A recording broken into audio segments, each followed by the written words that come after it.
sais que j'avais dit que j'étais pas prête de racheter des livres, que vous étiez pas prêts de revoir une vidéo book haul sur ma chaîne, mais est-ce qu'on peut juste oublier le fait que je suis une grosse sale mytho? Voilà, merci, bonsoir. Vous l'aurez compris, je vais vous montrer tous les livres que j'ai eus en mars, en avril et un petit peu début mai.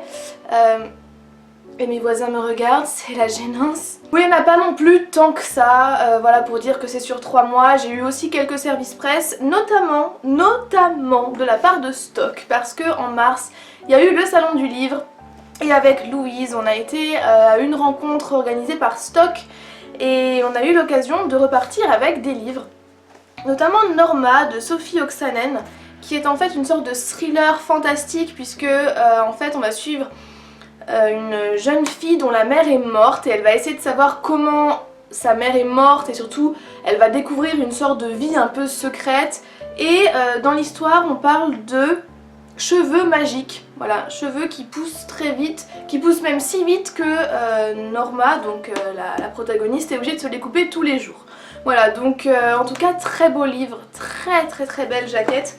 Et on a eu l'occasion aussi de rencontrer une auteure qui est Nathalie Riquiel. Donc là c'est l'épreuve non corrigée pardon, de son dernier livre qui est Écoute-moi bien. Nathalie Riquiel, c'est la fille de Madame Riquiel, je ne sais plus c'est quoi son prénom, voilà, qui était une couturière très connue qui est morte récemment et donc du coup elle nous a un peu parlé de son livre là.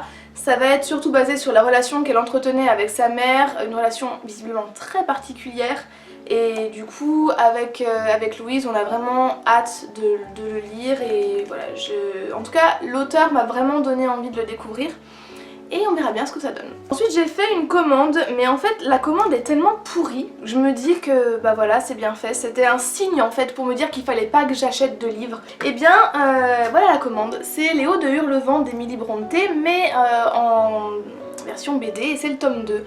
En fait le volume 1 je l'avais acheté il y a méga longtemps et j'avais vraiment envie de découvrir l'histoire et donc du coup je me suis enfin décidée à acheter le tome 2 donc je l'ai commandé chez Momox via Price Minister mais le livre il est épave les mecs, mais genre il est tordu, mais vous voyez genre il est tordu, il y a des pages elles sont collées genre je sais même pas si je vais pouvoir vous montrer parce que non j'ai eu le temps de toutes les décoller mais enfin voilà, les pages étaient collées entre elles, je le trouve dans un état totalement assez pitoyable. Voilà, donc bon bah c'est lisible, je pourrais quand même lire l'histoire mais je suis quand même dégoûtée de la qualité. Après, il y a marqué état correct et pour tout le monde, un état correct c'est pas spécialement la même chose. Bref, c'est le petit moment casse dédié de cette vidéo puisque je vais faire un énorme bisou à Adeline, à Marie, par un beb, ainsi qu'à la saucisse puisqu'en fait Adeline, donc une copine à moi, m'a offert, m'a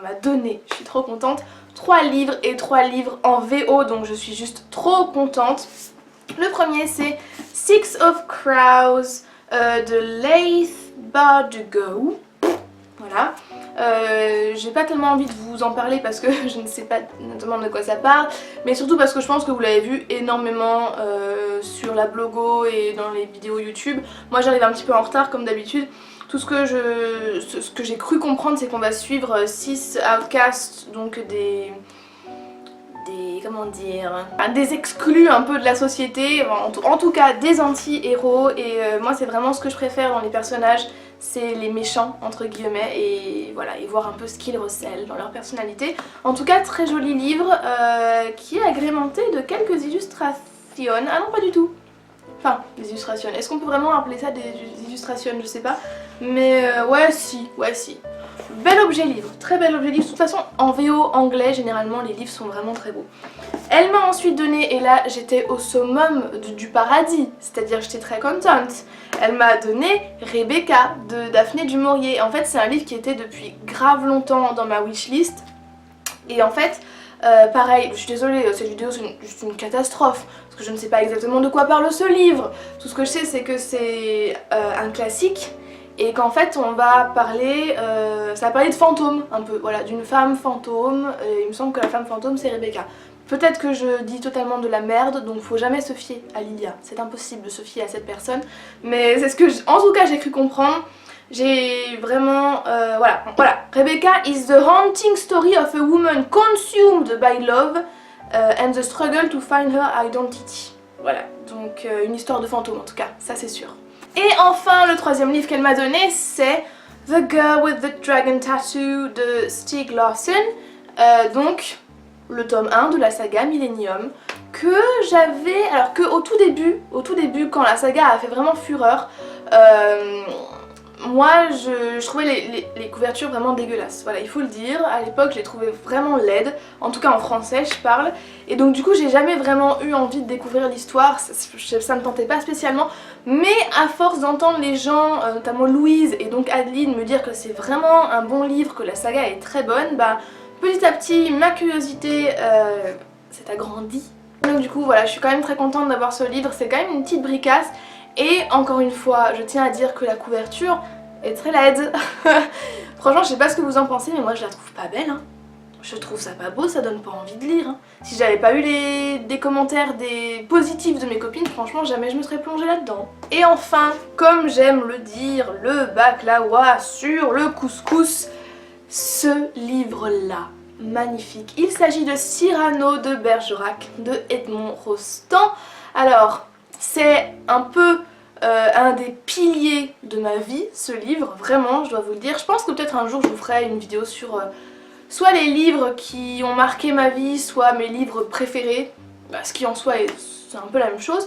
Mais bref, en tout cas j'avais une édition toute pourrave, vraiment à la base, j'avais une édition Larousse, vous savez les Larousse collège, pas très beau.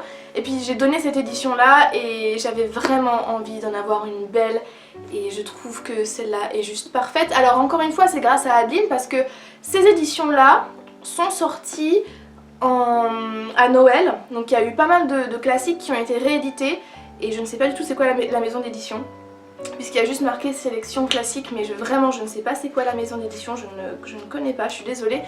Et donc du coup à Noël j'ai un peu loupé le coche, j'étais vraiment deg, et là vu que je fais mon stage en librairie, eh bien je regardais dans la section théâtre et qui vois-je, eh bien cette petite merveille, et forcément je l'ai prise, ou je l'ai pris d'ailleurs, je ne sais jamais, la langue française et moi ça en ce moment c'est... Et devinez quoi, le meilleur dans tout ça c'est que ils sont à 9 €. Voilà, donc pour des formats Pléiade, on va dire, hein, parce que je peux vous dire que des fois je me balade un peu dans le rayon Pléiade et c'est quand même 60 € le livre.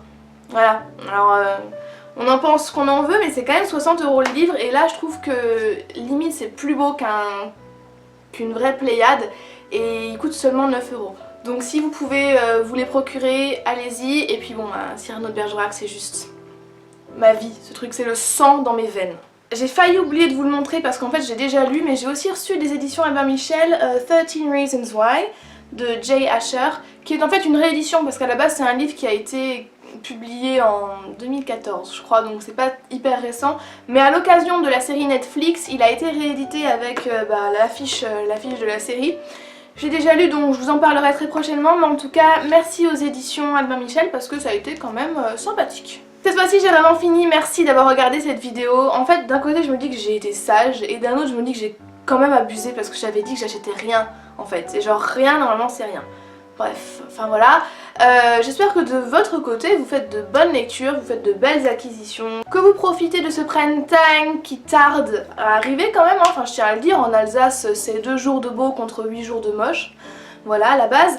En tout cas encore une fois merci d'avoir regardé cette vidéo et je vous fais de très gros bisous en vous disant à très bientôt. Bye bye.